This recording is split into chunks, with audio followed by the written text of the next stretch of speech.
Ever feel like your dog is trying to tell you something, but you just can't figure out what it is? Sometimes that message is simple. I'm bored.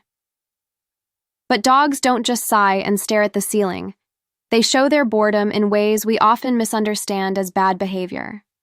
Today, we're diving into 5 surprising signs that your furry friend is desperately craving more mental stimulation. Stick around because you might be missing these crucial clues. First up, let's talk about what I call destructive work. Have you ever come home to a chewed-up shoe or a de-stuffed sofa cushion and thought your dog was just being naughty? Think again. For a bored dog, this isn't random destruction. It's a self-assigned job. Chewing, shredding, and digging are natural canine behaviors that release pent-up energy and stress. When your dog doesn't have a proper outlet, they'll find their own project, and unfortunately, your favorite armchair might be their top candidate. This isn't about revenge. It's about a dog trying to cope with a mind that's underemployed. The second sign is a bit more subtle. Displacement behaviors. Have you noticed your dog licking their paws excessively, nibbling at their fur, or chasing their tail over and over? While these can sometimes indicate a medical issue, so always check with your vet, they are also classic signs of anxiety and restlessness caused by boredom. It's like a person who nervously taps their foot or bites their nails. Your dog is essentially trying to self-soothe because they don't know what else to do with their mental energy. They're stuck in a loop, and it's a clear signal they need more engaging activities to focus on. Next, we have the shadow dog. Does your dog follow you from room to room, never letting you out of their sight? While it can feel sweet, like you have a furry little bodyguard, it's often a desperate plea for engagement. They're not just being clingy, they're waiting for a cue.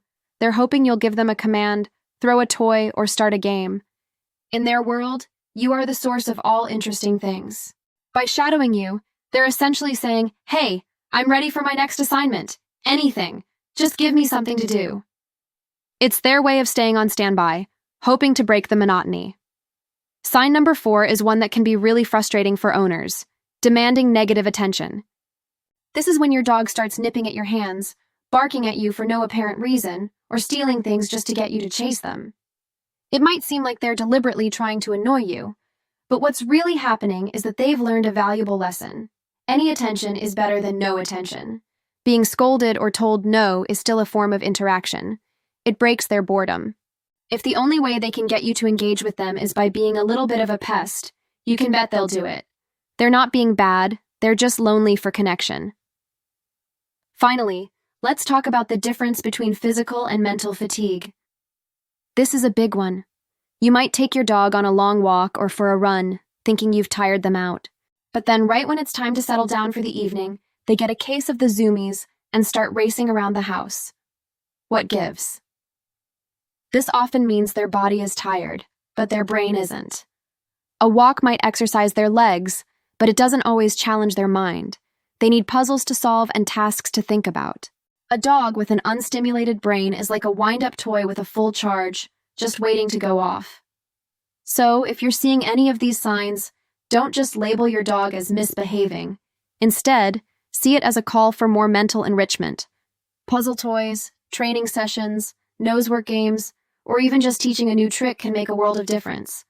A busy brain leads to a happy, well-behaved dog. Thanks for watching. If you found this helpful, give this video a like and subscribe for more tips on understanding your dog better. What are some ways you keep your dog entertained? Let me know in the comments below. See you next time.